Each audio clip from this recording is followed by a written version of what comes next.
Amigos telespectadores, boa noite a todos. Boa noite, deputado Gerson Berger, jornalista Pedro do Couto e você, amigo que está aí nos assistindo. Vamos acordar. Amanhã o dia promete muito, vamos ter as manifestações na rua.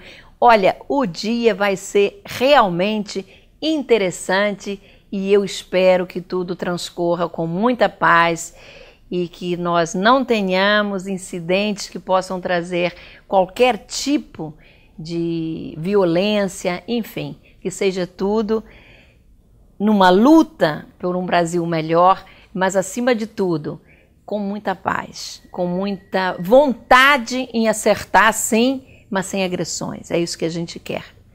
E hoje nós trazemos para vocês alguns assuntos que consideramos importantes, como não poderia deixar de ser.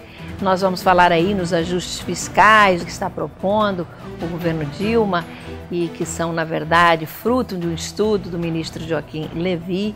Também vamos falar sobre essa pouca vergonha, essa coisa do Lava Jato, a crise que está instalada aí, e ainda falaremos sobre educação, mostrando que os professores da rede pública estadual, um percentual bem elevado, entra de licença médica em função de uma doença que é grave, a depressão.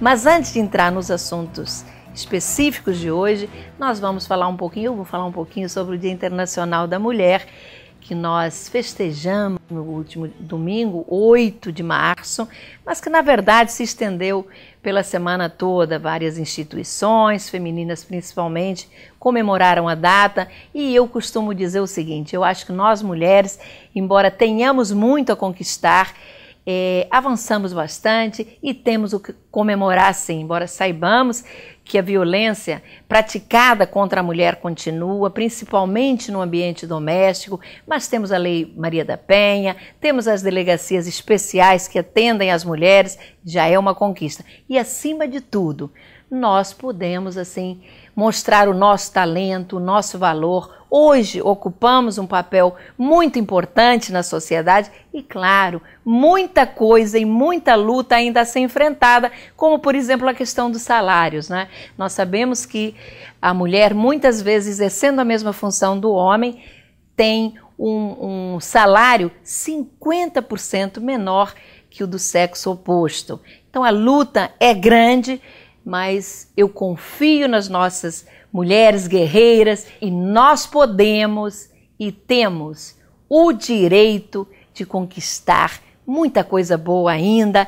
E o nosso Gerson Berger, o Pedro do Couto, eu sei que são apreciadores das mulheres e com toda a certeza devem estar concordando com o que eu acabei de falar.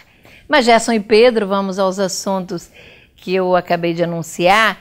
E como nós já havíamos comentado aqui no programa anteriormente, a presidente Dilma vinha meio que recolhida em relação às medidas econômicas tomadas pelo ministro Joaquim Levy.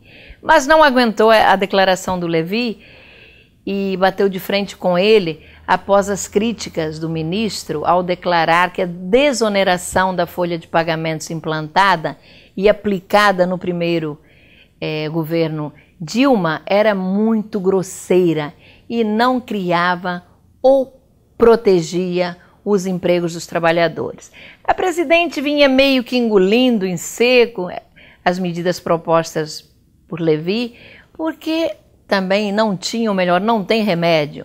A crise econômica do país é grave e necessita de medidas urgentes para que o país não vá para o fundo do poço. No entanto, Dilma não aguentou. Imagina ouvir dizer que seu mandato anterior tinha tomado medidas muito grosseiras em relação à desoneração da folha de pagamento. Dilma partiu para cima do ministro Levy e disse que ele tinha sido muito infeliz em sua declaração, como todo mundo acompanhou aí pela imprensa, e que a folha de pagamentos foi e continua sendo muito importante.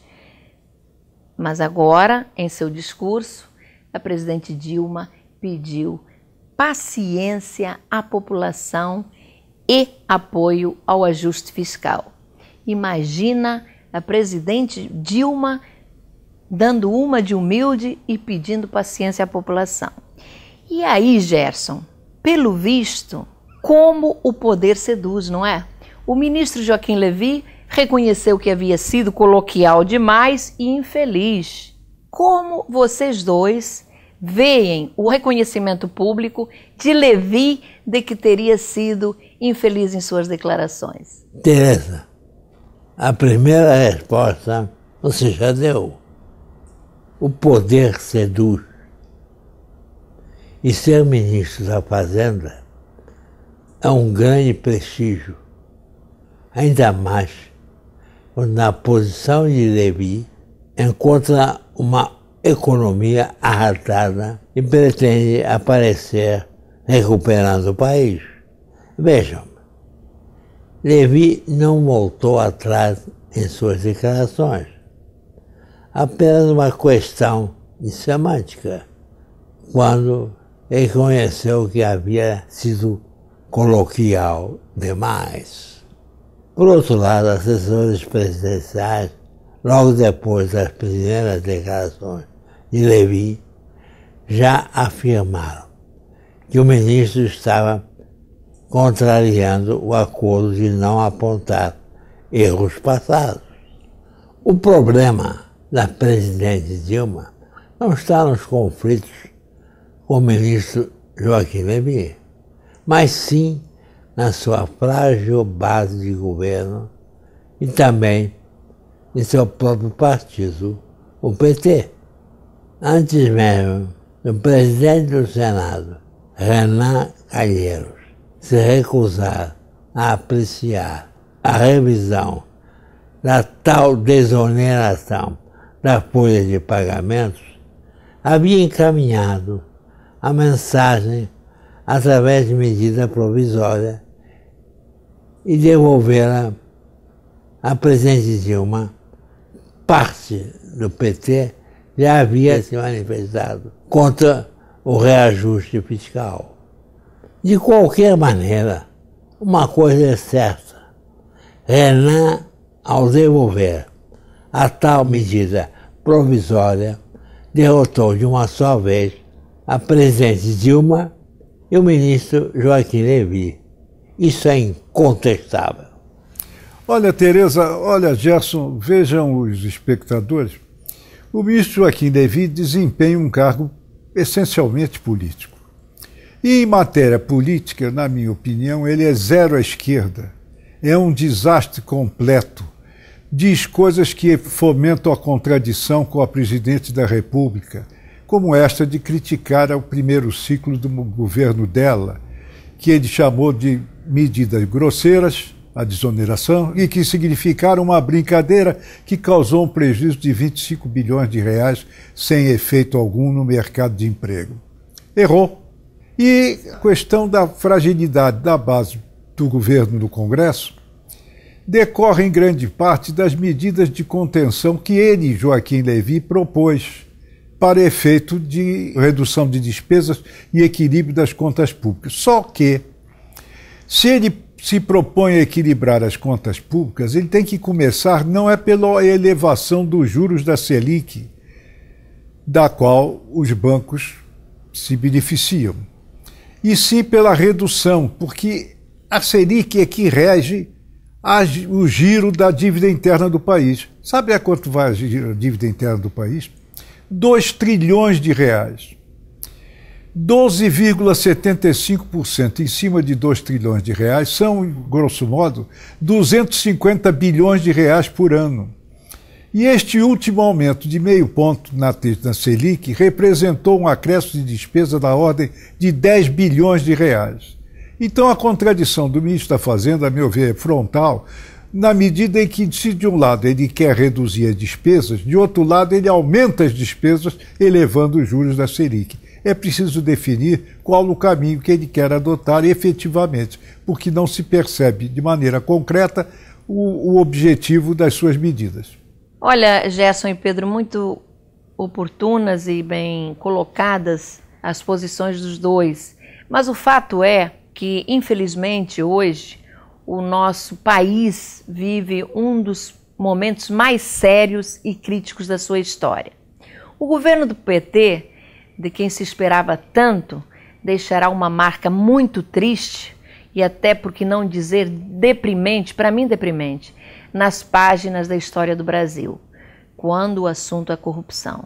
Nunca antes, neste país, assistimos a manobras tão sujas como aquelas a que assistimos hoje, arquitetadas, administradas por um partido que se dizia defensor dos trabalhadores, mas que, na verdade, tinha como único objetivo ascender o poder para se autobeneficiar e assaltar o país de uma maneira impiedosa, pouco se incomodando com um cidadão que durante tanto tempo acreditou nas suas mentirosas propostas. Primeiro foi o mensalão envolvendo a nobreza do partido, como o então ministro e todo-poderoso José Dirceu e outros.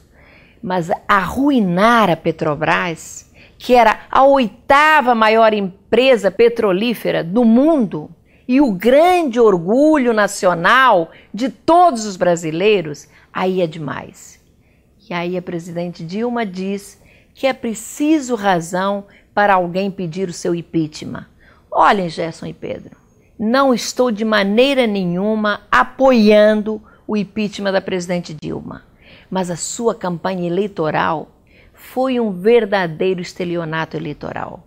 Segundo ela, a economia estava uma maravilha, a Petrobras a todo vapor, e quem dizia o contrário estava querendo levar vantagens eleitorais ou era um pessimista. Eu gostaria de ouvir vocês dois, por isso passo a palavra, pois é tanta sujeira que, além de ficar revoltada, eu chego a ficar arrepiada.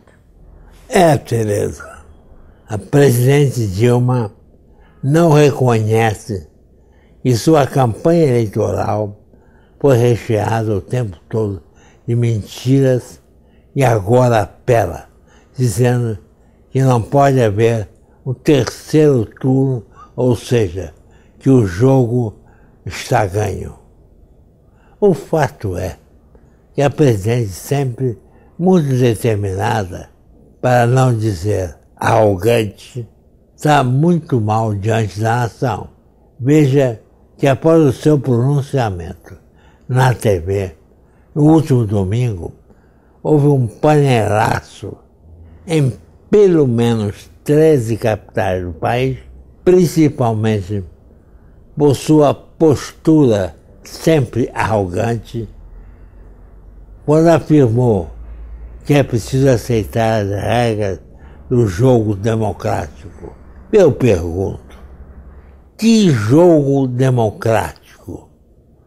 Um jogo calcado na mentira? Tudo muito triste, especialmente quando vemos mais de 40 parlamentares dos nossos 2 maiores poderes sendo investigados, inclusive Renan Calheiros, presidente do Senado, e Eduardo Cunha, presidente da Câmara Federal. Vamos aguardar os acontecimentos e as manifestações prometidas e convocadas pelas redes sociais para amanhã, e deverão ocorrer em todo o nosso tão explorado Brasil. Olha, além de triste, o quadro é revoltante. Revoltante é o que a população está sendo tomada do sentimento de revolta contra o assalto colossal praticado contra os cofres da Petrobras. De maneira sórdida, indiscutível, um dos ex-gerentes da empresa, Pedro Barusco, se propõe a devolver nada menos que 95 milhões de dólares roubados. Ora, a quanto soma esse roubo? A escala fantástica de bilhões de reais e de dólares. Aliás, até hoje a Petrobras não publicou o balanço de 2014 por falta de informações a respeito dos prejuízos decorrentes de propinas pagas, de corrupção praticada por empresários, por ex-diretores da empresa, por intermediários, por doleiros. Um escândalo total e completo, desmoralizante, que o governo não conseguiu até agora enfrentar de maneira convincente. De maneira convincente também não enfrentou a realidade que antecedeu a eleição da presidente Dilma e aquela que sucedeu a sua segunda posse no mandato. O que ela prometeu na campanha está descumprindo no exercício da presidência nesse segundo ciclo. As manifestações programadas para amanhã têm tudo para serem um sucesso desde que transcorram pacificamente.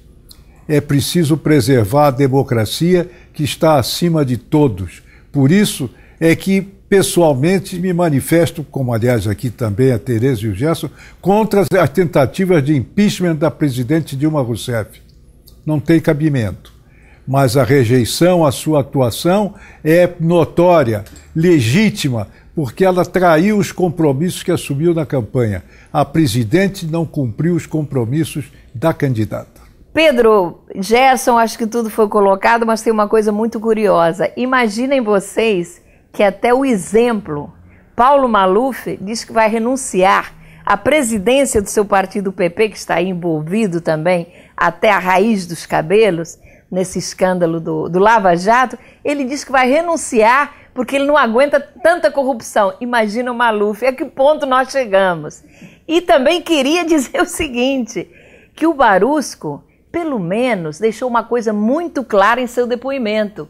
Porque a presidente Dilma vivia dizendo, mas a corrupção na Petrobras começou lá no governo Fernando Henrique Cardoso. E o Barusco deixou claro que a corrupção começou sim, em 1997, 1998, mas individualmente, por ele.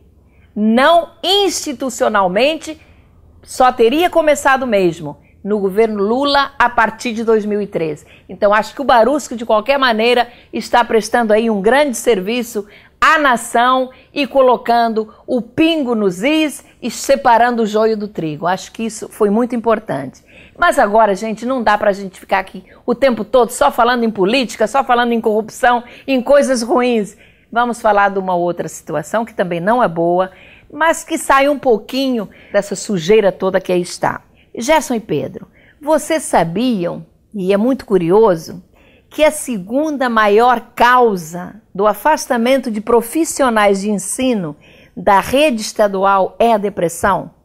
Aproximadamente 12,5%, minha gente, ou seja, 9.680 professores tiraram licença médica no ano passado por problemas psiquiátricos. Claro que isto acaba por atrapalhar o aprendizado dos alunos, principalmente daqueles que já possuem uma certa dificuldade de assimilação. Segundo entrevistas com alguns mestres, a depressão dos professores é consequência, principalmente, das péssimas condições de trabalho vividas na escola, como, por exemplo, turmas com número excessivo de alunos, que apresentam todo tipo de carência, claro, mas especialmente a carência afetiva. Os pais saem para o trabalho e após o horário escolar a criança fica largada sem nenhuma disciplina a ser seguida e quando não é também vítima de agressão dentro do próprio lar, pela própria mãe e na maioria das vezes pelo padrasto ou madrasta. Se o professor não estiver emocionalmente fortalecido, ele poderá absorver toda a gama de problemas vividos pelo aluno e aí sim entrar em depressão. Pelo relato de alguns professores que acompanhei através de leitura, esta seria uma das causas que leva tantos professores a entrarem em depressão e se licenciarem da sala de aula. Eu quero ouvir, Gerson, você, que além de deputado é psiquiatra e tem uma vivência enorme do seu consultório. Tereza, minha gente, primeiro quero dizer que a depressão é uma doença grave. É os primeiros sinais precisa de acompanhamento psiquiátrico. Conheço casos de suicídios porque a família não percebeu o estado depressivo do familiar ou amigo. estava ao seu lado, achando que era apenas uma fase de desmotivação pela vida. E ela comete o suicídio, apesar de muitas vezes anunciado através da ameaça do próprio doente. A missão do professor, tão pouco valorizado, é dura. E ele precisa, como você disse, Tereza, estar fortalecido. E isso envolve a ação do Estado, dando ao mestre condições mínimas de trabalho. Quero de público aplaudir a iniciativa do governo do Estado do Rio de Janeiro, que em 2011 criou a Assessoria Técnica de Saúde e Bem-Estar, composta por docentes, assistentes sociais, psicólogos, lotados na Secretaria de Educação e nas diretorias regionais, tendo como foco uma melhor qualidade de vida para os mestres. Acho que o número de profissionais envolvidos neste trabalho ainda é pequeno, mas a sua existência já é um avanço. Acho que o projeto necessita também envolver profissionais de saúde mental importantíssimos no caso da depressão. Olha, Gerson, antes de passar a palavra para o Pedro, eu ainda quero ouvir você, porque realmente é muita gente, aproximadamente 10 mil professores terem entrado em depressão na rede pública estadual de ensino. Então eu fico me perguntando, será que esses professores entraram mesmo em depressão em função das péssimas condições de trabalho, que a gente sabe que existe, da absorção dos problemas dos alunos, ou essas pessoas entraram em depressão porque elas já tinham tendência e em função dos seus próprios problemas do dia a dia? Porque o professor ele tem que se deslocar de uma escola para outra, as dificuldades são enormes, é uma correria imensa. Eu sou professora, sei o que é essa questão.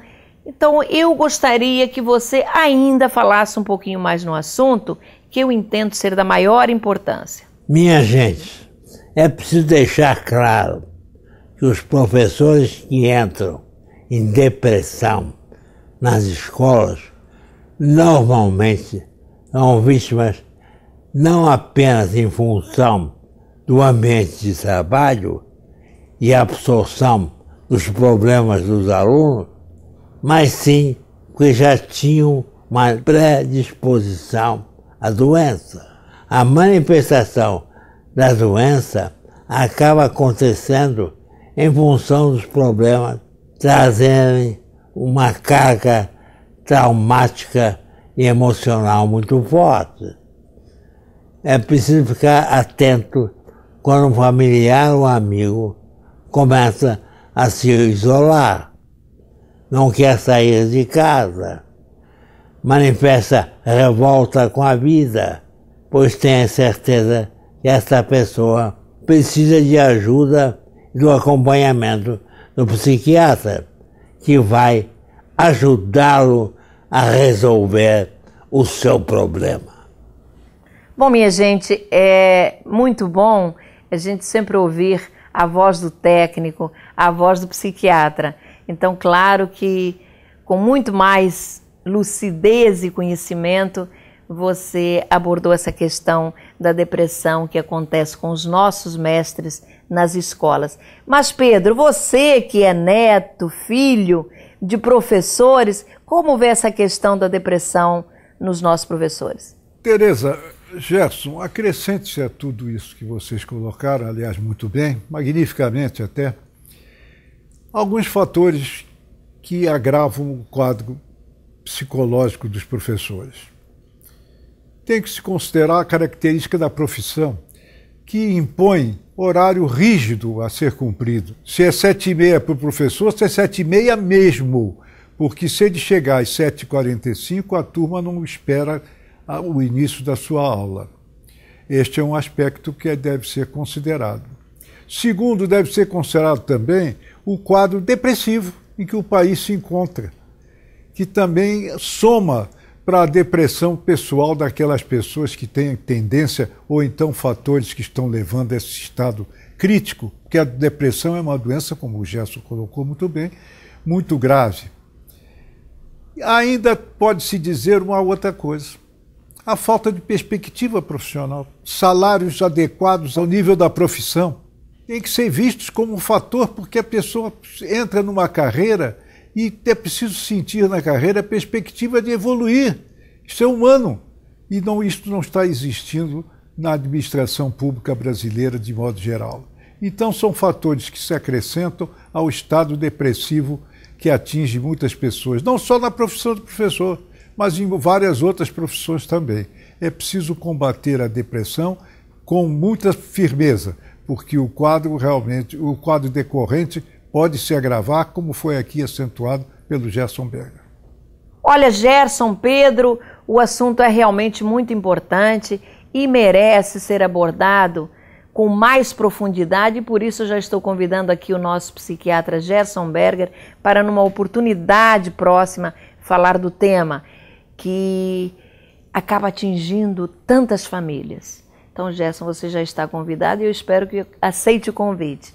Minha gente querida, o programa Eu e Você está chegando ao final, com a presença e agradecendo mais uma vez ao nosso Gerson Berger, ao jornalista Pedro do Couto, que brilhantemente expuseram as suas posições em relação aos assuntos abordados. A você, amigo telespectador, que ficou até esta hora da noite nos assistindo e é a pessoa mais importante para o nosso programa, o nosso carinho e o nosso agradecimento muito especial. Esperamos contar com você no próximo sábado, às 11h30 da noite. Até lá!